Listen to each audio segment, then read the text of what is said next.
ಮೊನ್ನೆ ಶನಿವಾರ ರಾತ್ರಿ ಕಳ್ಳರ ಥರ ಮೀಟಿಂಗ್ ಮಾಡಿದ್ರಲ್ಲ, ಯಾಕಪ್ಪ ಅಂತ.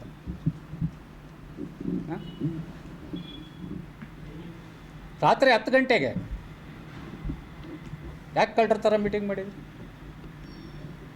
ಹೇಳ್ರಿ, ಸಾರ್ವಜನಿಕವಾಗಿ ಹೇಳ್ರಿ. ಸ್ವಲ್ಪ ಯಾವುದಕ್ಕೆ ಕರೆದಿದ್ವಿ ಮೀಟಿಂಗ್ನ, ನಾವು ಯಾರ್ಯಾರು ಇದ್ವಿ, ಏನು ಚರ್ಚೆ ಮಾಡಿದ್ವಿ, ಹೇಳ್ರಿ, ಸಾರ್ವಜನಿಕವಾಗಿ ಹೇಳ್ರಿ.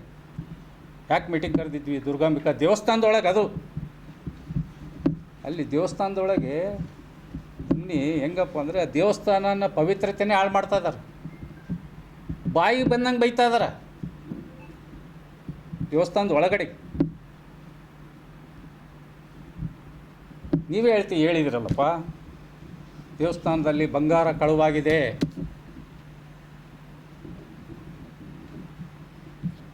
ಹೇಳ್ರಿ ಸಾರ್ವಜನಿಕವಾಗಿ, ನಿಮ್ಮ ಮನೆ ಒಳಗೆ ಎಷ್ಟು ಪಾಲು ಹೋಗಿದೆ ಅದಕ್ಕೆ ಅಂತಂದು ಹೇಳಿ. ಮಾನ್ಯ ಮಂತ್ರಿ ಮಲ್ಲಿಕಾರ್ಜುನ್ ಅವರೇ, ದುರ್ಗಾಂಬಿಕಾ ದೇವಸ್ಥಾನದ ಬಂಗಾರದ ಕಳುವಿನ ದುಡ್ಡು, ಬಂಗಾರ ಎಷ್ಟು ನಿಮ್ಮನೆ ಸೇರಿತೆ ಸಾರ್ವಜನಿಕವಾಗಿ ಹೇಳು, ಲೆಕ್ಕ ಕೊಡು. ನನಗೆ ಕೇಳಿದ್ದೆಲ್ಲಪ್ಪ. ದಾವಣಗೆರೆ ನಗರದಲ್ಲಿ ದುರ್ಗಾಂಬಿಕಾ ದೇವಾಲಯ ಟ್ರಸ್ಟ್ ವಿರುದ್ಧ ಗಂಭೀರ ಆರೋಪಗಳು ಕೇಳಿ ಬಂದಿದ್ದು, ಈ ಕುರಿತು ಭಕ್ತರಾದ ಯಶವಂತರಾವ್ ಜಾಧವ್ ಅವರು ಮಾಜಿ ಸಚಿವ ಎಸ್ ಮಲ್ಲಿಕಾರ್ಜುನ್ ಅವರಿಗೆ ಬಹಿರಂಗ ಸವಾಲು ಹಾಕಿದ್ದಾರೆ. ಸುದ್ದಿಗೋಷ್ಠಿಯಲ್ಲಿ ಮಾತನಾಡಿದ ಅವರು, ಅಯೋಧ್ಯೆಗೆ ಸಮರ್ಪಿಸಲಾದ ಬೆಳ್ಳಿ ಇಟ್ಟಿಗೆ ಸಂಬಂಧಿತ ವಿಚಾರದಲ್ಲಿ ಸ್ಪಷ್ಟನೆ ನೀಡಬೇಕೆಂದು ಒತ್ತಾಯಿಸಿದರು. ಈ ಕುರಿತು ಜುಲೈ 2ರಂದು ಪತ್ರಿಕಾಗೋಷ್ಠಿ ನಡೆಸಿ ಸಮಗ್ರ ದಾಖಲೆಗಳೊಂದಿಗೆ ಚರ್ಚೆಗೆ ಸಿದ್ಧ ಎಂದು ಹೇಳಿ 20 ದಿನಗಳ ಗಡುವು ನೀಡಲಾಗಿತ್ತು. ಆದರೆ 25 ದಿನಗಳಾದರೂ ಯಾವುದೇ ಪ್ರತಿಕ್ರಿಯೆ ಬಂದಿಲ್ಲ ಎಂದು ಅವರು ಟೀಕಿಸಿದರು. ದುರ್ಗಾಂಬಿಕಾ ದೇವಾಲಯ ಟ್ರಸ್ಟ್ ಅಧ್ಯಕ್ಷರಾಗಿರುವ ಮಾಜಿ ಸಚಿವರು ಹಾಗೂ ಅವರ ತಂದೆಯ ಆಡಳಿತ ಅವಧಿಯಲ್ಲಿ ದೇವಸ್ಥಾನದ ಆಸ್ತಿಗಳ ಲೆಕ್ಕಪತ್ರ ಮತ್ತು ಸುಮಾರು 55 ಲಕ್ಷ ಜಿಎಸ್ಟಿ ಪಾವತಿ ಬಿಲ್ಗಳನ್ನು ಸಾರ್ವಜನಿಕವಾಗಿ ಬಹಿರಂಗಪಡಿಸಬೇಕೆಂದು ಆಗ್ರಹಿಸಿದರು. ಪರ್ಮಿಷನ್ ಇಲ್ದಲೆ ಇವರೇ ಕಟ್ಟಿಸಿದ್ರು ಅಂತಂದು ಹೇಳಿ ಅಂದಿನ ಅಧ್ಯಕ್ಷರಾಗಿರ್ತಕ್ಕಂಥ ಯಜಮಾನ್ ಮೋತಿರಣ್ಣನವ್ರನ್ನ, ಜೆ ಕೊಟ್ರಪ್ಪನವ್ರನ್ನ, ಅಲ್ಲಿಯ ದೇವಸ್ಥಾನದ ಸಮಿತಿಯ ಕೆಲವು ಸದಸ್ಯರು ಮತ್ತು ಸಾರ್ವಜನಿಕರು ಗಲಾಟೆ ಮಾಡಿದಾಗ ಆ ಟ್ರಸ್ಟಿನ ಅನಾಮತ್ತಾಗಿಟ್ಟರು. ಸಮಿತಿನ ಇಟ್ಟು ಒಂದು 4 ಜನನ ಈ ಸಮಿತಿಯ ಪರಿಶೀಲನೆ ಮಾಡಿರಿ, ಇದರಲ್ಲಿ ಏನು ಲೋಪ ಆಗೈತಾ, ದುಡ್ಡು ಏನಾರು ಒಡೆತಿಂದಾರ ಏನು ಅಂತಂದು ಹೇಳಿ ಅವತ್ತು ಸಮಿತಿ ರಚನೆ ಮಾಡಿಸಿದರು. ಆ ಸಮಿತಿ ಸದಸ್ಯರೊಳಗೆ ನಾನು ಒಬ್ಬನು, ನಮ್ಮ ಕರಿಗೇರ್ ಬಸಪ್ಪ ಅಂತ ಮಾಜಿ ಕಾರ್ಪೊರೇಟರ್ ಅವರು ಸಹಿತ ಒಬ್ಬರು. ನಾವೆಲ್ಲರೂ ಸಹಿತ ಇಂಜಿನಿಯರ್ನ ಇಟ್ಟು ಎಲ್ಲವನ್ನೂ ಸಹಿತ ಎಸ್ಟಿಮೇಟ್ ಮಾಡಿಸಿದ್ವಿ. ಆ 8 ಮಳಿಗೆ ಒಳಗೆ ಯಾವುದೇ ₹1 ಲೋಪ ಇಲ್ಲ ಅಂತಂದು ಹೇಳಿ ಬಂದರೂ ಸಹಿತ ಆ ಸಮಿತಿಯನ್ನು ವಜಾ ಮಾಡಿಸಿ ಶಾಮನೂರು ಶಿವಶಂಕರಪ್ಪ ಅಪ್ಪ ಮಗ ಇಬ್ಬರೂ ಸಹಿತ ಕಮಿಟಿ ಒಳಗೆ ಸದಸ್ಯರಾಗಿ ಆ ಕಮಿಟಿನೇ ಕಬ್ಜಾ ಮಾಡಿದ್ರಲ್ಲಪ್ಪ. ಅವತ್ತು ಯಾಕೆ ತೆಗೆದ್ರಿ ಅವ್ರನ್ನ? ಮೋತಿರಣ್ಣವ್ರನ್ನ ಯಾಕೆ ತೆಗೆದ್ರಿ? ಜೆ ಕೊಟ್ರಪ್ಪನವ್ರನ್ನ ಯಾಕೆ ತೆಗೆದ್ರಿ? ಇವತ್ತು 34 ಮಳಿಗೆ ಕಟ್ಸಿದ್ದೀರಿ ನೀವು ದುರ್ಗಾಂಬಿಕಾ ದೇವಸ್ಥಾನ ಸಮಿತಿಯಿಂದ. ಇವತ್ತುವರೆಗೂ ಸಹಿತ ನಿಮ್ಮ ಪ್ರಾಮಾಣಿಕತೆಯನ್ನು ಮೆರೆದಿದ್ದೀರಾ ನೀವು? ಸುಮಾರು 4-5 ವರ್ಷದಿಂದ ಲೆಕ್ಕ ಕೇಳ್ತಾ ಇದ್ದೀವಿ. ನೀವೆಲ್ಲರೂ ಬಂದಿದ್ದೀರಿ, ದುರ್ಗಾಂಬಿಕಾ ದೇವಸ್ಥಾನದ ಮೀಟಿಂಗಿಗೆ ಬಂದಿದ್ದೀರಿ. ಇವತ್ತುವರೆಗೂ ಸಹಿತ ಅದರ ಲೆಕ್ಕ ಕೊಡ್ತಾ ಇಲ್ಲ. 3.5 ಕೋಟಿ ರೂಪಾಯಿಗೆ 55 ಲಕ್ಷ ರೂಪಾಯಿ GST ಕಟ್ಟಿದ್ದೀವಿ ಅಂತ ತೋರಿಸಿದ್ದಾರೆ. 3.5 ಕೋಟಿ ರೂಪಾಯಿ ಕಾಮಗಾರಿಗೆ 55 ಲಕ್ಷ ರೂಪಾಯಿ GST ಕಟ್ಟಿದ್ದೀವಿ ಅಂತ ತೋರಿಸ್ತಾ ಇದ್ದಾರೆ. ನಾನು ಕೇಳ್ತೀನಿ, ಆಯ್ತಪ್ಪ, ನೀವು ಭಾಳ ಸತ್ಯ ಹರಿಶ್ಚಂದ್ರು ನಿಮ್ಮ ಮನೆಯಲ್ಲೇ ಹುಟ್ಟಿದ್ದು, ಅದನ್ನು ವಂಶ ಪರಂಪರೆ ನೀವು ಮುಂದುವರಿಸಿದಿರಿ. ಆ GST ಕಟ್ಟಿದ ಬಿಲ್ಲನ್ನು ತೋರಿಸ್ರಿ. 55 ಲಕ್ಷ ರೂಪಾಯಿ GST ಕಟ್ಟಿದ್ದೀರಲ್ಲ ದೇವಸ್ಥಾನದ ದುಡ್ಡನ್ನು, ಆ ಬಿಲ್ಲನ್ನು ತೋರಿಸಪ್ಪ. ನನಗೆ ಕೇಳ್ತಾ ಇದ್ದೀರಲ್ಲ, ಬಿಲ್ ತೋರಿಸು, ಲೆಕ್ಕ ಕೊಡು, ಮುಳುಗಡೆ ಆಗೈತಾ ಅಂತ ಕೇಳ್ತಿದ್ದಲ್ಲ. ನೀವೇ ಮಾತಾಡ್ಕೊಂಡ್ರದು, ನಾನಲ್ಲ. ನಾನು ನಮ್ಮ ದುರ್ಗಾಂಬಿಕಾ ದೇವಸ್ಥಾನದ ವಿಚಾರವಾಗಿ ಪತ್ರಿಕಾಗೋಷ್ಠಿ ಮಾಡಬಾರ್ದು ಅಂತ ಇದ್ದೆ. ನಮ್ಮ ಊರಿನ ದುರ್ಗಾಂಬಿಕಾ ದೇವಿ, ಅದನ್ನು ನಾವೇ ಬಯಲಿಗೆ ಎಳೆದು ಅದನ್ನೆಲ್ಲ ಜನಗಳ ದಿಕ್ಕು ತಪ್ಪಿಸ್ಬಾರ್ದು ಅಂತಂದು ಹೇಳೆಂದು ಅದು ಯಾವ ರೀತಿ ಅನ್ಯಾಯ ಆಗಿದೆ ಅಲ್ಲಿ ಅದನ್ನು ಸಭೆ ಒಳಗೆ ಚರ್ಚೆ ಮಾಡಬೇಕು ಅಂತಂದು ಹೇಳಿದ್ದೆ. ಆದರೆ ನೀವೇ ಮಾಡಿದಿರಲ್ಲ ಪಾಪ. ಕಳ್ಳರಂಗೆ ಬೆಳಗಿನ ಜಾವ 5 ಗಂಟೆಗೆ ಹಿಡ್ಕೊಂಬಂದು ಆ ಕದ್ದನಿಗೆ ತೊಗೊಂಡನಿಗೆ ದುರ್ಗಾಂಬಿಕಾ ಸ್ಕೂಲ್ನಾಗ ಹಾಕ್ಕೊಂಡು ಹೊಡೆದ್ರಲ್ಲಪ್ಪ. ಹಾಂ, ಯಾಕೆ ಹೊಡೆದ್ರಿ ನೀವು? ಹೇಳ್ರಿ, ಸಾರ್ವಜನಿಕರಿಗೆ ಹೇಳ್ರಿ. ಹಾಂ, ಒಬ್ಬ ರೈತನ ಮನೆಯಲ್ಲಿ ಒಬ್ಬ ಕಳ್ತನ ಮಾಡಿದ. ರೈತನ ಮನೆಗೆ ಇನ್ನೇನು ಕಳ್ತನ ಮಾಡ್ತಾನೆ? ಉಪಯೋಗಿಸಿ ಬಿಸಾಕಿರೋವು ನೇಗಿಲು ತುಂಡು, ಗುಡ್ಲಿ ತುಂಡು, ಚಲಕಿ ತುಂಡು ಇಂಥವೆಲ್ಲವೂ ಸಹಿತ ಕಳ್ತನ ಮಾಡಿದ. ಅವನು ಅದನ್ನು ಟವಲ್ನಾಗೆ ಮುಚ್ಚಿಕೊಂಡು ದಾರ್ಯಾಗ ಹಿಡ್ಕೊಂಡು ಹೊಟ್ಟಿದ್ದ. ಆ ಕಡೆಯಿಂದ ರೈತ ಓರಿ ಹಿಡ್ಕೊಂಡು ಬರ್ತಾಯಿದ್ದ. ಓರಿ ಹಗ್ಗ ಕೊಸ್ರಿಕೊಂಡು ಓಡೇ ಬಿಡ್ತು. ಆ ಓಡಿಗೆ ಮತ್ತು ಅದು ಯಾರಿಗ್ಯಾರ ಹಾದಿಗಿದಿತ್ತು ಅಂತಂದೇಳಿ ರೈತ ಕೂಗಾಕತ್ತಿದ್ದಂತೆ, ಇಡೀ ರಾಮ ಅಂತಂದೇಳಿ. ಕಳ್ಳ ಏನು ಮಾಡಿದ್ದ, ನನ್ನನ್ನು ನೋಡಿದ್ದು ಮಾಡಿದಂದ್ರೆ ಎಲ್ಲ ಅಷ್ಟು ಚೆಲ್ಲಿದಂತೆ. ಇದು ಅದೇ ಕತೆ. ಅವನು ಓರಿ ಹಿಡಿಯೋಕ್ಕೆ ಬೆನ್ನತ್ತಿದ್ದ, ಇವರು ಕಳ್ಳ ನನಗೆ ಬೆನ್ನತ್ತಿದ ಅಂತಂದೇಳಿ ಆ ಚಲಿಕಿ ಗುಡ್ಲಿ ಏನು ಬಿಚ್ಕೊಂಡು ಹೊಂಟದ್ನಲ್ಲ ಓಸು ಬಿಸಾಕಿ ಓಡಕತ್ತಿದ. ಈ ವಿಷಯ ಯಶವಂತರಾವ್ ಗೊತ್ತಾಗಬಾರ್ದು, ಯಾರಿಗಾರ ಗೊತ್ತಾಗಲಿ. ಯಶವಂತರಾವ್ ಗೊತ್ತಾಗ್ಬಿಟ್ರೆ ಎಲ್ಲ ಬಟ ಬಯಲಾಗ್ತೈತಿ. ಒಂದು ಒಳಗೇ ಮುಚ್ಚಿ ನೋಡಿ ಮಾಡೋಕ್ಕೆ ನಾಟಕ ಮಾಡಿ. ಅದು ಏನೋ ಪಾಪ. ನಾನು ಅವತ್ತು 2ನೇ ತಾರೀಕು ಆ ದೇವಿ ಕೈ ಮುಗಿದು ಪ್ರಾರ್ಥನೆ ಮಾಡಿ ಬಂದು ಇಲ್ಲಿ ಪ್ರೆಸ್ ಮೀಟ್ ಮಾಡಿದ್ದೆ. ನಂದು ಏನಾದರೂ ತಪ್ಪಿದ್ರೆ ಇನ್ನು 20 ದಿವಸದೊಳಗೆ ತಾಯಿ ನನಗೇನು ಶಿಕ್ಷೆ ಕೊಡು. ಆ ಬೆಳ್ಳಿಟಿ ಒಳಗೆ ಏನಾದರೂ ನನ್ನ ತಪ್ಪಾಗಿ ಯಾರು ಆಪಾದನೆ ಮಾಡಿದಾರಲ್ಲ ಅವ್ರು ಏನೇನು ಮಾಡಿದಾರಲ್ಲಿ ಅವನ್ನ ಬಯಲಿಗೆ ತೊಂಬ ಅಂತಂದೇಳಿ ಆ ದೇವಿಗೆ ಬೇಡಿಕೆ ಬಂದಿದ್ದೆ. ಆ ದೇವಿ 20 ದಿವಸದೊಳಗೆ ಎಲ್ಲವನ್ನೂ ಬಟಾ ಬಯಲು ಮಾಡಿದ.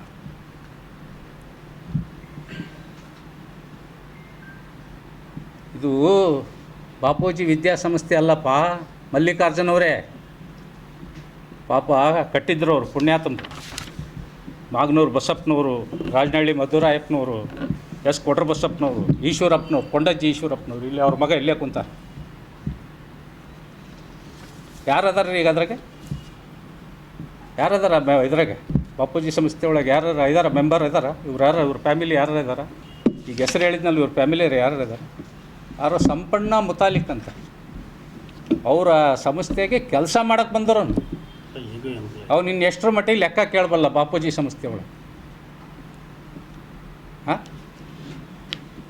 ಪಾಪ ಪುಣ್ಯಾತ್ಮರು ಕಟ್ಟಿದ್ರು ಊರಿನ ಅಭಿವೃದ್ಧಿಗೆ,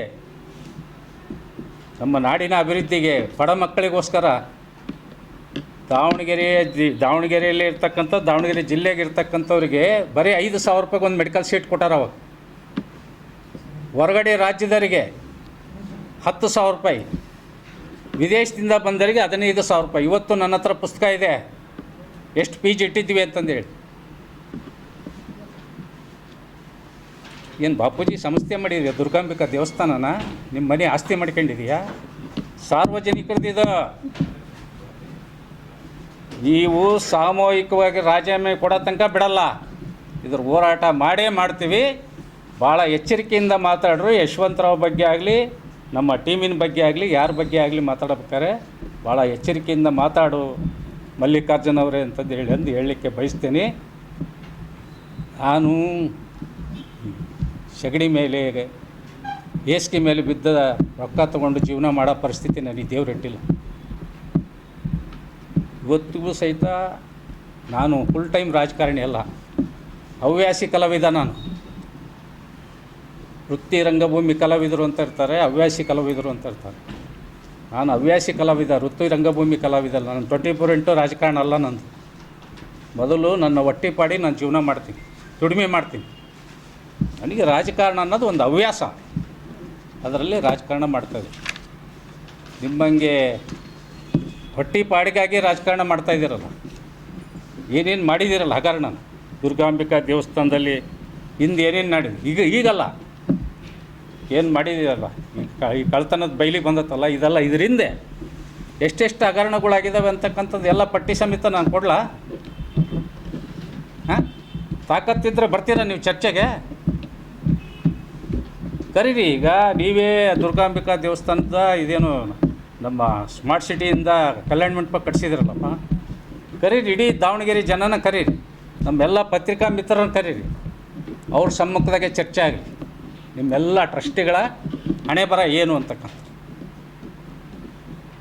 ಅದರಿಂದ ನಾನು ಏನು ಹೇಳ್ತಾ ಇದ್ದೀನಿ ಅಂದರೆ, ಎಲ್ಲ ಟ್ರಸ್ಟಿಗಳು ಕಳ್ರಿಲ್ಲ ಪಾಪ. ಇವತ್ತು ಏನು ಒಂದು ಕೊಲೆ ಮಾಡಿದಾಗ ಆ ಕೊಲೆ ನೋಡ್ದೇನೋ. ದೇವಾಲಯದ ಆಭರಣಗಳ ಕಳವು ಪ್ರಕರಣದ ಕುರಿತು ಸಂಪೂರ್ಣ ಮಾಹಿತಿ ಜನತೆಗೆ ನೀಡಬೇಕು.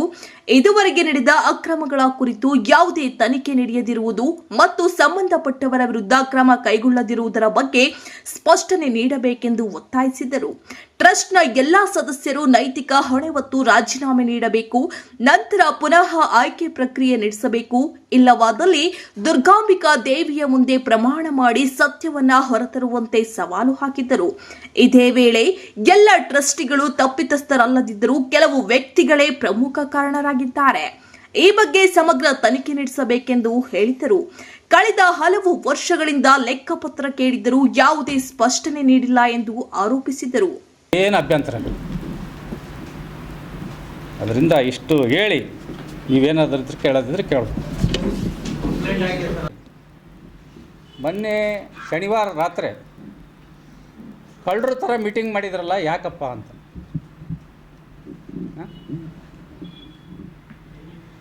ರಾತ್ರಿ 10 ಗಂಟೆಗೆ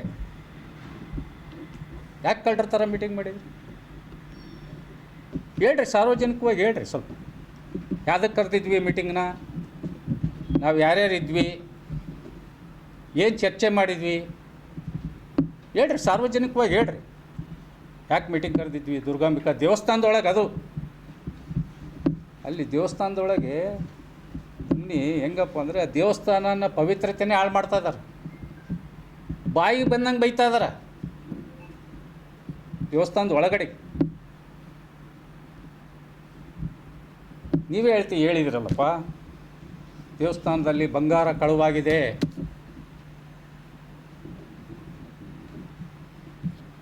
ಹೇಳ್ರಿ ಸಾರ್ವಜನಿಕವಾಗಿ, ನಿಮ್ಮ ಮನೆ ಒಳಗೆ ಎಷ್ಟು ಪಾಲು ಹೋಗಿದೆ ಅದಕ್ಕೆ ಅಂತಂದು ಹೇಳಿ. ಮಾನ್ಯ ಮಂತ್ರಿ ಮಲ್ಲಿಕಾರ್ಜುನ್ ಅವರೇ, ದುರ್ಗಾಂಬಿಕಾ ದೇವಸ್ಥಾನದ ಬಂಗಾರದ ಕಳುವಿನ ದುಡ್ಡು, ಬಂಗಾರ ಎಷ್ಟು ನಿಮ್ಮನೆ ಸೇರಿತೆ ಸಾರ್ವಜನಿಕವಾಗಿ ಹೇಳು, ಲೆಕ್ಕ ಕೊಡು. ನನಗೆ ಕೇಳಿದ್ದೆಲ್ಲಪ್ಪ, ಅಯೋಧ್ಯೆಗೆ ಬೆಳ್ಳಿ ಇಟ್ಟಿಗೆ ಹೋಗ್ಯತ್ತೋ ಇಲ್ಲೇ ಮುರ್ಕಡೆ ಆಗ್ಯತ್ತೋ ದಾರೆಗೆ ಅಂತ ಕೇಳಿದ್ದಲ್ಲ. ಇವತ್ತು ನೀನೇ ಮಾಡಿದೀಯ ಮೀಟಿಂಗ್ನ, ಕಳ್ಳರನ್ನ ಕುಂದ್ರಿಸ್ಕೊಂಡು. ಹೇಳಿ ಇವತ್ತು ಅದನ್ನು ಸಾರ್ವಜನಿಕವಾಗಿ ಹೇಳು. ಇವತ್ತೆಲ್ಲ ಮಾನ್ ನಾಯಕರುಗಳೆಲ್ಲ ಟ್ರಸ್ಟಿಗಳು ಇದ್ದೀರಲ್ಲಪ್ಪ. ನಾನು ಎಲ್ಲ ಟ್ರಸ್ಟಿಗಳು ಕಳ್ಳರು ಅಂತ ಹೇಳಲ್ಲ, ಯಾಕೆಂದರೆ ಭಾಳ ಪ್ರತಿಷ್ಠಿತ ಮನೆತನದಿಂದ ಬಂದಂಥವ್ರು ಇದ್ದಾರೆ ಪಾಪ. ಚನ್ನಗಿರಿ ವಿರೂಪಾಕ್ಷಪ್ಪನವರು ಪಾಪ ಹಿರಿಯರವರು, 100 ವರ್ಷ ಆಗಿತ್ತು, ಅವರು ಟ್ರಸ್ಟಿ ಇದ್ದಾರೆ. ನಮ್ಮ ಯಜಮಾನ್ ಮೋತಿರಣ್ಣವರು ಅವರು ತೀರ್ಕೊಂಡ್ರು ಪಾಪ. ಜೆ ಕಾಡಪ್ಪನವರು, ಭಾಳ ದೊಡ್ಡ ದೊಡ್ಡ ಮನೆತನದಿಂದ ಬಂದಂಥ ಟ್ರಸ್ಟಿಗಳ ಸಮಿತಿ ಇತ್ತದು. ಹಿಂದೆ ದುರ್ಗಾಂಬಿಕಾ ದೇವಸ್ಥಾನದಿಂದ 8 ಮಳಿಗೆಯನ್ನು ಕಟ್ಟಿಸಿದರು. ಅದನ್ನು ಏನು ಸಮಿತಿಯ ಪರ್ಮಿಷನ್ ಇಲ್ದಲ್ಲೇ ಇವರೇ ಕಟ್ಟಿಸಿದ್ರು ಅಂತಂದು ಹೇಳಿ ಅಂದಿನ ಅಧ್ಯಕ್ಷರಾಗಿರ್ತಕ್ಕಂಥ ಯಜಮಾನ್ ಮೋತಿರಣ್ಣನವ್ರನ್ನ, ಜೆ ಕೊಟ್ರಪ್ಪನವ್ರನ್ನ, ಅಲ್ಲಿಯ ದೇವಸ್ಥಾನದ ಸಮಿತಿಯ ಕೆಲವು ಸದಸ್ಯರು ಮತ್ತು ಸಾರ್ವಜನಿಕರು ಗಲಾಟೆ ಮಾಡಿದಾಗ ಆ ಟ್ರಸ್ಟಿನ ಅನಾಮತ್ತಾಗಿಟ್ಟರು. ಸಮಿತಿನ ಇಟ್ಟು ಒಂದು 4 ಜನನ ಈ ಸಮಿತಿಯ ಪರಿಶೀಲನೆ ಮಾಡಿರಿ, ಇದರಲ್ಲಿ ಏನು ಲೋಪ ಆಗೈತಾ, ದುಡ್ಡು ಏನಾರು ಒಡೆದು ಏನು ಅಂತಂದು ಹೇಳಿ ಅವತ್ತು ಸಮಿತಿ ರಚನೆ ಮಾಡಿಸಿದರು. ಆ ಸಮಿತಿ ಸದಸ್ಯರೊಳಗೆ ನಾನು ಒಬ್ಬನು, ನಮ್ಮ ಕರಿಗೇರ್ ಬಸಪ್ಪ ಅಂತ ಮಾಜಿ ಕಾರ್ಪೊರೇಟರ್ ಅವರು ಸಹಿತ ಒಬ್ಬರು. ನಾವೆಲ್ಲರೂ ಸಹಿತ ಇಂಜಿನಿಯರ್ನ ಇಟ್ಟು ಎಲ್ಲವನ್ನೂ ಸಹಿತ ಎಸ್ಟಿಮೇಟ್ ಮಾಡಿಸಿದ್ವಿ.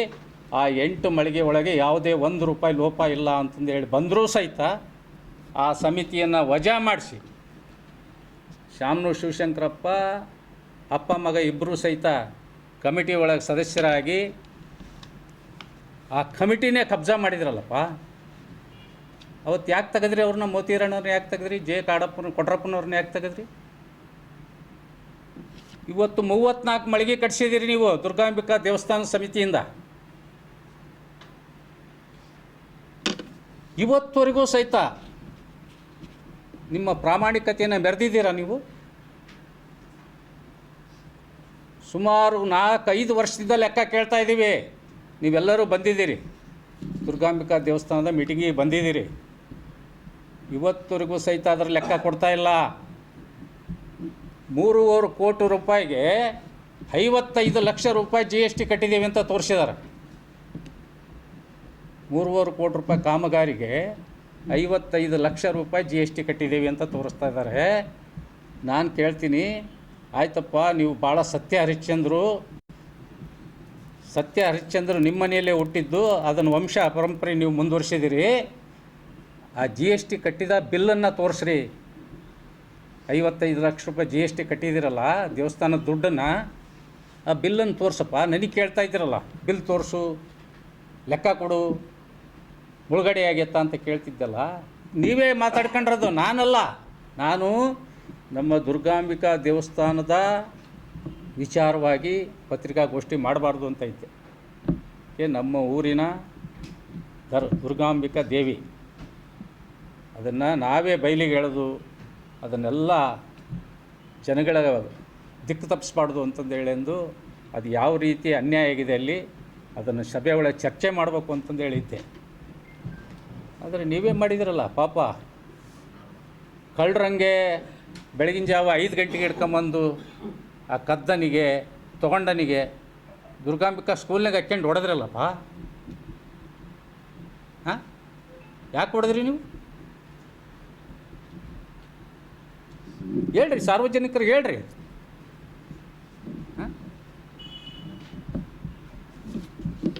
ಒಬ್ಬ ರೈತನ ಮನೆಯಲ್ಲಿ ಒಬ್ಬ ಕಳ್ತನ ಮಾಡಿದ. ರೈತನ ಮನೆಗೆ ಇನ್ನೇನು ಕಳ್ತನ ಮಾಡ್ತಾನೆ? ಉಪಯೋಗಿಸಿ ಬಿಸಾಕಿರೋವು ನೇಗಿಲು ತುಂಡು, ಗುದ್ಲಿ ತುಂಡು, ಚಲಕಿ ತುಂಡು ಇಂಥವೆಲ್ಲವೂ ಸಹಿತ ಕಳ್ತನ ಮಾಡಿದ. ಅವನು ಅದನ್ನು ಟವಲ್ನಾಗೆ ಮುಚ್ಚಿಕೊಂಡು ದಾರಿಯಾಗಿ ಹಿಡ್ಕೊಂಡು ಹೊಟ್ಟಿದ್ದ.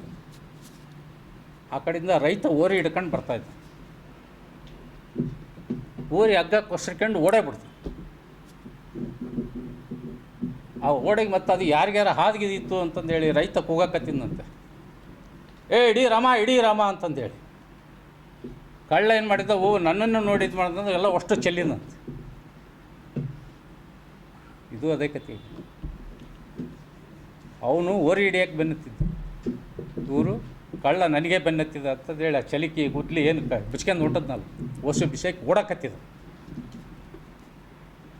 ಈ ವಿಷಯ ಯಶವಂತರಾವ್ ಗೊತ್ತಾಗಬಾರ್ದು, ಯಾರಿಗಾರ ಗೊತ್ತಾಗಲಿ. ಯಶವಂತರಾವ್ ಗೊತ್ತಾಗ್ಬಿಟ್ರೆ ಎಲ್ಲ ಬಟ ಬಯಲಾಗ್ತೈತಿ. ಒಂದು ಒಳಗೇ ಮುಚ್ಚಿ ನೋಡಿ ಮಾಡೋಕ್ಕೆ ನಾಟಕ ಮಾಡಿ. ಅದು ಏನೋ ಪಾಪ. ನಾನು ಅವತ್ತು 2ನೇ ತಾರೀಕು ಆ ದೇವಿ ಕೈ ಮುಗಿದು ಪ್ರಾರ್ಥನೆ ಮಾಡಿ ಬಂದು ಇಲ್ಲಿ ಪ್ರೆಸ್ ಮೀಟ್ ಮಾಡಿದ್ದೆ. ನಂದೇನಾದರೂ ತಪ್ಪಿದ್ರೆ ಇನ್ನು 20 ದಿವಸದೊಳಗೆ ತಾಯಿ ನನಗೇನು ಶಿಕ್ಷೆ ಕೊಡು. ಆ ಬೆಳ್ಳಿ ಇಟ್ಟಿಗೆ ಏನಾದರೂ ನನ್ನ ತಪ್ಪಾಗಿದೆ. ಯಾರು ಆಪಾದನೆ ಮಾಡಿದಾರಲ್ಲ ಅವ್ರು ಏನೇನು ಮಾಡಿದಾರಲ್ಲಿ ಅವನ್ನ ಬಯಲಿಗೆ ತೊಂಬ ಅಂತಂದೇಳಿ ಆ ದೇವಿ ಬೇಡಿಕೆ ಬಂದಿದ್ದೆ. ಆ ದೇವಿ 20 ದಿವಸದೊಳಗೆ ಎಲ್ಲವನ್ನೂ ಬಟಾ ಬಯಲು ಮಾಡಿದ.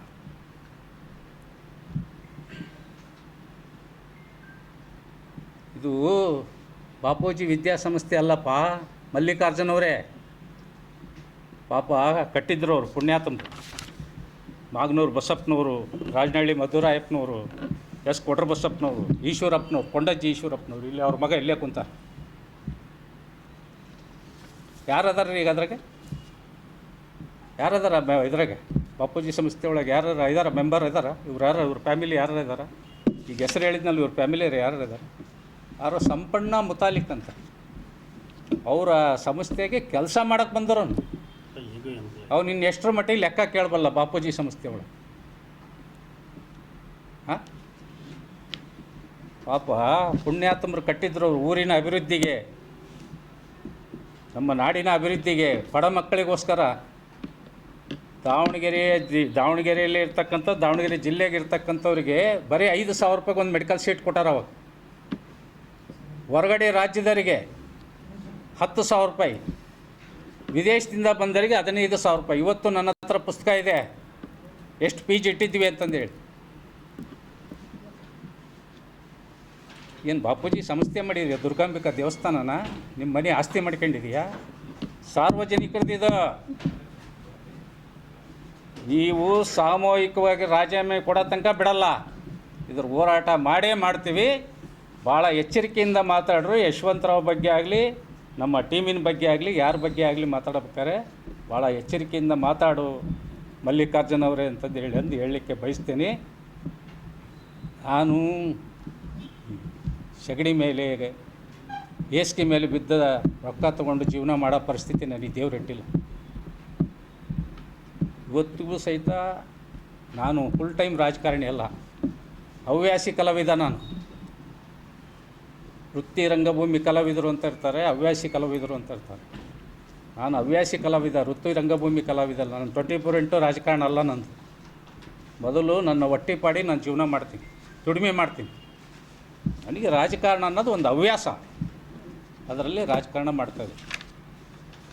ತಮ್ಮ ಬಳಿ ಇರುವ ಎಲ್ಲಾ ದಾಖಲೆಗಳನ್ನು ಮಾಧ್ಯಮಗಳ ಮುಂದೆ ಬಿಡುಗಡೆ ಮಾಡಲು ಹಾಗೂ ಸಾರ್ವಜನಿಕ ಚರ್ಚೆಗೆ ಸದಾ ಸಿದ್ಧರಾಗಿದ್ದೇವೆ ಎಂದರು. ಇನ್ನು 4 ದಿನಗಳೊಳಗೆ ಸಭೆ ಕರೆದಿಲ್ಲದಿದ್ದರೆ ಮುಂದಿನ ಹೋರಾಟ ರೂಪಿಸಲಾಗುವುದೆಂದು ಎಚ್ಚರಿಕೆ ನೀಡಿದ್ದು, ಇದು ಪವಿತ್ರ ಸಂಸ್ಥೆಯಾಗಿದ್ದು ಅಕ್ರಮಗಳನ್ನು ಸಹಿಸುವುದಿಲ್ಲ. ದೇವಸ್ಥಾನದ ವ್ಯವಹಾರಗಳಲ್ಲಿ ನಡೆದಿರುವ ಅಕ್ರಮಗಳ ಬಗ್ಗೆ ಹಂತ ಹಂತವಾಗಿ ಮಾಹಿತಿ ಬಹಿರಂಗಪಡಿಸುವುದಾಗಿ ಹೇಳಿದ್ದು, ಈ ವೇಳೆ ರಾಜನಹಳ್ಳಿ ಶಿವಕುಮಾರ್ ಮಾತನಾಡಿ, ಅಯೋಧ್ಯ ವಿಷಯದಲ್ಲಿ ಈಗಾಗಲೇ ತನಿಖೆ ನಡೆಯುತ್ತಿದೆ, ತಪ್ಪಿತಸ್ಥರಿಗೆ ಶಿಕ್ಷೆ ಆಗಲಿದೆ ಎಂದು ಹೇಳಿದರು. ದಾವಣಗೆರೆಯ ದುರ್ಗಾಂಬಿಕಾ ದೇವಸ್ಥಾನದಲ್ಲಿನ ಅಕ್ರಮಗಳ ಕುರಿತು ದಾಖಲೆ ಸಂಗ್ರಹ ಕಾರ್ಯ ನಡೆಯುತ್ತಿದ್ದು, ಶೀಘ್ರದಲ್ಲೇ ಸತ್ಯ ಬಹಿರಂಗವಾಗಲಿದೆ ಎಂದು ತಿಳಿಸಿದರು. ಸುದ್ದಿಗೋಷ್ಠಿಯಲ್ಲಿ Jayaprakash Kondajji, B Ramesh Naik, Tinker Manjanna, Balachandra Shetty, Shivanagouda T Patil, Gurusogi, B Pulaiah, Shivananda, Harish Honnur, Kumar Ghade ಸೇರಿದಂತೆ ಹಲವರು ಉಪಸ್ಥಿತರಿದ್ದರು. ಬಂದರಿದ್ದಾರೆ, ಭಾಳಷ್ಟು ಪ್ರಾಮಾಣಿಕರಿದ್ದಾರೆ. 1 ರೂಪಾಯಿನೂ ಸಹಿತ ದುರ್ಗಾಂಬಿಕಾ ದೇವಿನ ದುಡ್ಡು ತಿನ್ನಬಾರ್ದಂಥ ಪ್ರಾಮಾಣಿಕರು ಇದ್ದಾರೆ ಆ ಟ್ರಸ್ಟಿ ಒಳಗೆ. ಅದರಿಂದ ನೀವೆಲ್ಲ ಬಾಯಿ ಮುಚ್ಕೊಂಡಿರೋದ್ರಿಂದ ಇದು ಶಾಮನೂರು ಶಿವಶಂಕರಪ್ಪರದು ಇದು ದುರ್ಗಾಂಬಿಕಾ ದೇವಸ್ಥಾನ ಆಗಿಲ್ಲ, ಬಾಪೂಜಿ ವಿದ್ಯಾಸಂಸ್ಥೆ ಆಗಿತ್ತು. ದಯಮಾಡಿ ನಾನು ಯಾರು ಪ್ರಾಮಾಣಿಕರಿದ್ದೀರಿ ಇದ್ರ ಬಗ್ಗೆ ಕೂಡಲೇ ನೀವೆಲ್ಲರೂ ಸಹಿತ ಮೊದಲು ಸಾಮೂಹಿಕ ರಾಜೀನಾಮೆ ಕೊಡ್ರಿ. ಜನಗಳಿಂದ ಮತ್ತೆ ಆಯ್ಕೆ ಬರ್ರಿ. ಜನ ನೀವೇ ಇರಲಿ, ನೀವೇ ಒಳ್ಳೆಯವರು ನೀವೇ ಆಯ್ಕೆ ಬರ್ರಿ, ನಂದೇನು ಅಭ್ಯಂತರ ಇಲ್ಲ. ಅದರಿಂದ ಇಷ್ಟು ಹೇಳಿ ನೀವೇನಾದ್ರೂ ಕೇಳೋದಿದ್ರೆ ಕೇಳೋದು.